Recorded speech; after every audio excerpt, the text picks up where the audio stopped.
Tu te réveilles. Il fait encore un peu sombre. Tu te diriges vers la cuisine, à moitié endormi, et là, dans le coin du mur, juste au-dessus de la plainte de la voie, une toile, fine, irrégulière, presque négligée. Et au centre, immobile, une petite araignée aux longues pattes repliées contre son corps. Ton premier réflexe est instantané. Tu attrapes un balai, un mouchoir, une éponge, n'importe quoi. Tu veux effacer cette chose de ton mur, l'écraser, la faire disparaître avant même qu'elle ne bouge, parce que c'est sale, parce que c'est dérangeant, parce qu'une araignée dans la maison, ça ne se discute pas. Ta main s'élève, stop, pose ce balai, recule d'un pas et regarde vraiment cette toile. Parce que ce que tu t'apprêtes à détruire n'est pas une nuisance, c'est l'un des systèmes de défense les plus efficaces qui existent dans ta propre maison.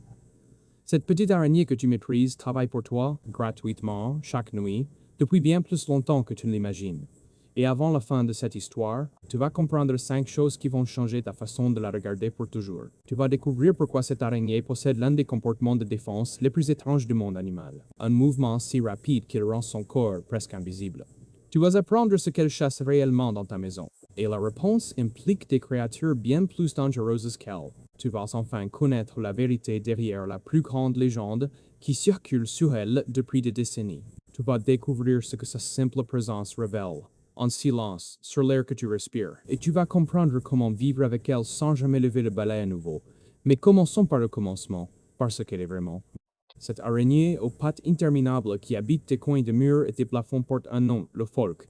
Et tout, chez elle, est conçu pour la discrétion et la survie. Ses pattes peuvent mesurer jusqu'à 6 fois la longueur de son corps, un corps minuscule, fragile, presque translucide, suspendu à des fils, si fins qu'ils disparaissent à la lumière. Mais ne te laisse pas tromper par cette apparente fragilité. Sa toile n'a rien d'une erreur. Elle te paraît désordonnée, sans la géométrie parfaite de la toile d'une hébert de jardin. C'est volontaire. Le pholque ne tisse pas un piège régulier. Il construit un enchevêtrement chaotique en 3 dimensions, un labyrinthe de fils, dans lequel n'importe quel insecte qui passe se retrouve englué et désorienté. Plus le proie se débat, plus elle se mêle, et c'est là qu'arrive le comportement le plus étrange. Quand tu t'approches, quand tu fais vibrer sa toile, le pholque ne fuit pas et ne se fiche pas. Il se met à tourner. Son corps se met à osciller si vite, dans un mouvement circulaire frénétique, qu'il devient un flou impossible à fixer du regard.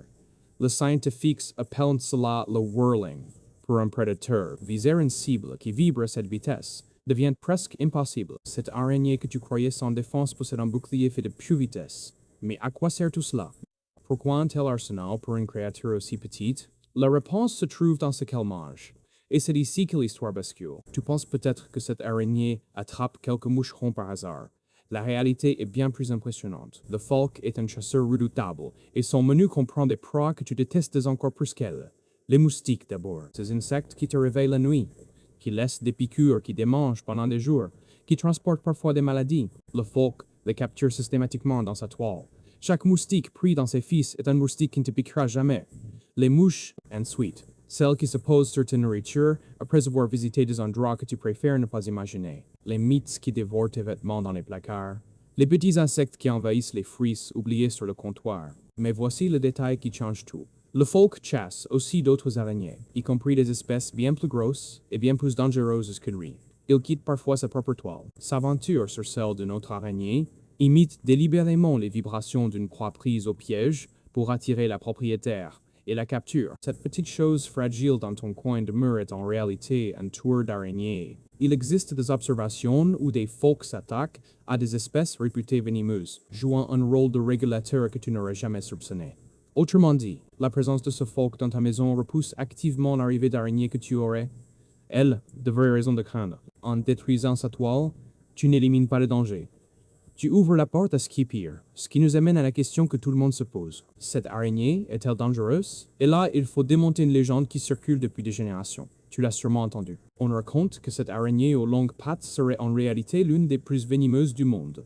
Et que la seule raison pour laquelle elle ne nous tue pas, c'est que ses crochets seraient trop petits ou trop faibles pour percer la peau humaine. C'est faux. Entièrement faux. Cette affirmation a été testée, y compris dans des expériences filmées où on a délibérément laissé un pholque mordre une peau humaine. Résultat, au mieux une sensation à peine perceptible, comparable à une légère brûlure très brève, et chez la plupart, absolument rien. Le venin du pholque n'a aucun effet notable sur l'être humain. Il est conçu pour neutraliser de petits insectes, pas pour représenter une menace pour toi. La légende du plus puissant venin du monde est un mythe sans aucun fondement scientifique. La vérité est beaucoup plus simple.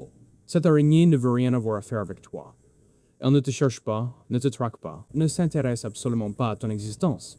Tu es 1000 fois trop grand pour elle. Son monde entier tient dans ce coin de mur. Tout ce qu'elle veut, c'est rester suspendue à ses fils et attendre que le prochain moustique commette l'erreur de passer trop près. Mais il y a quelque chose de plus profond. Quelque chose que sa simple présence te raconte, sans un bruit, sur ta propre maison, parce qu'une araignée ne s'installe jamais au hasard. Une araignée s'installe là où il y a de la nourriture. Et de la nourriture, pour elle, cela veut dire des insectes. Si un pholque a tissé sa toile dans ton coin de mur et qu'il y reste, c'est qu'il y trouve à manger. C'est le signe qu'un flux discret d'insectes circule dans cette zone de ta maison. Ce n'est pas une mauvaise nouvelle, c'est une information précieuse. Cette araignée est un capteur vivant. Sa présence te dit où passent les insectes, où ils entrent. Quel recoin de ta maison constitue un point de passage. Souvent, ces zones correspondent à un peu plus d'humidité, à une fenêtre mal jointe, à une source de chaleur ou de lumière qui attire les petites bêtes le soir.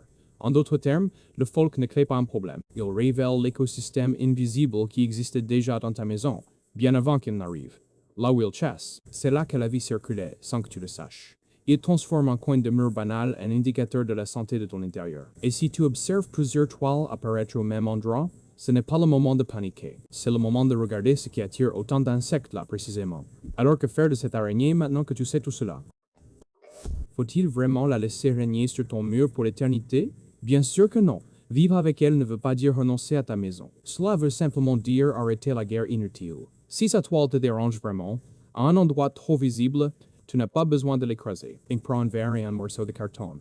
Place doucement le verre sur l'araignée, glisse le carton dessous, et porte-la dehors, vers un abri, un garage, une remise, un coin de jardin abrité. Elle continuera son travail ailleurs, et toi, tu n'auras pas de mort sur la conscience. Tu peux aussi simplement décider de la laisser dans les zones où elle ne gêne personne.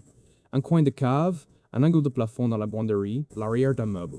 Là, elle devient ta gardienne silencieuse, ta première ligne de défense contre les moustiques et les mouches, sans que tu aies à lever le petit doigt. Et si tu veux vraiment réduire le nombre d'araignées chez toi, la vraie solution n'est pas le balai, c'est d'attaquer à ce qui les attire. Réduire la lumière qui appelle les insectes vers tes fenêtres, le soir, colmater les petites entrées, limiter l'humidité. Enlève la nourriture et les araignées partiront d'elles-mêmes. Tu n'as jamais eu besoin de les tuer. Tu avais juste besoin de comprendre pourquoi elles étaient venues. Alors reviens à ce matin. Reviens à ce coin de mur, à cette toile fine au-dessus de la plainte, à cette petite araignée aux longues pattes que tu t'apprêtais à effacer d'un geste. Regarde-la encore une fois. Mais regarde-la avec ce que tu sais maintenant. Ce n'est plus une saleté sur ton mur. C'est une chasseuse qui tourne plus vite que l'œil ne peut suivre. C'est une tueuse de moustiques qui veille pendant que tu dors. C'est une gardienne qui éloigne des araignées que tu craindrais vraiment. C'est un mythe démonté. Une créature totalement inoffensive pour toi. Et c'est un messager discret qui te raconte la vie cachée de ta propre maison. Ta main, tout à l'heure, s'est élevée pour la détruire.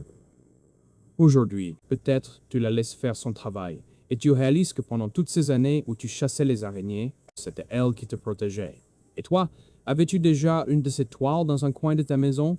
Maintenant que tu connais la vérité, vas-tu la regarder différemment la prochaine fois? Dis-le-moi en commentaire.